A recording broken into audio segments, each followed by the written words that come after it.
ஒரு ஊர்ல ஞானம்ன்ற பேருள்ள ஒரு மனுஷன் இருக்கான்.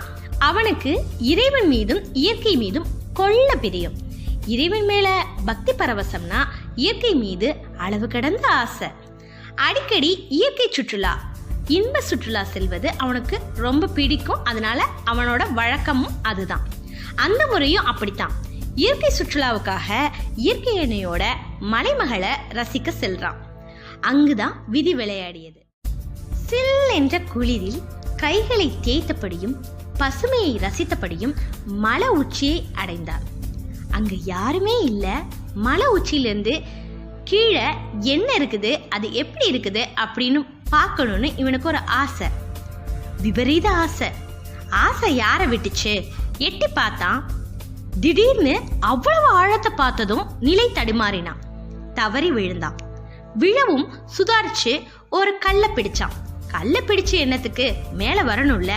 அதனால யாராவது காப்பாத்துங்களே, யாராவது என்ன காப்பாத்துங்களே அப்படின்னு முடிஞ்ச வர பல முறை கூக்குரலிட்டான். ஆனா அங்க யாருமே இல்லை இல்லையா, அதனால யாருமே வரல. யாருமே காப்பாற்ற முடியாத அந்த வேளையில கடைசி தருணத்துல, இறைவா வேறு வழியே இல்லை, என்னை காப்பாத்துங்க அப்படின்னு கத்துறான். என்ன ஒரு ஆச்சரியம்! அந்த வேளையில் வானத்திலிருந்து ஒரு குரல், கண்டிப்பா காப்பாத்துறேன், நீ பிடிச்சிருக்க பிடியை மட்டும் விட்டுரு அப்படின்னு கடவுள் சொல்றார். அதுக்கு அவன் என்ன பதில் சொன்னான் தெரியுமா? ஐயோ, விட்டா விழுந்து செத்துருவேன், வாய்ப்பே இல்லை அப்படின்னு சொல்றான்.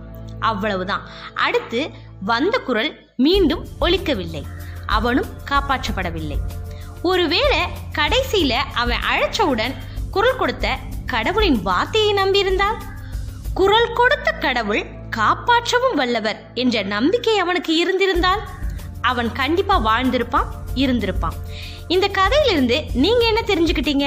கமெண்ட் பாக்ஸ்ல மறக்காம போடுங்க.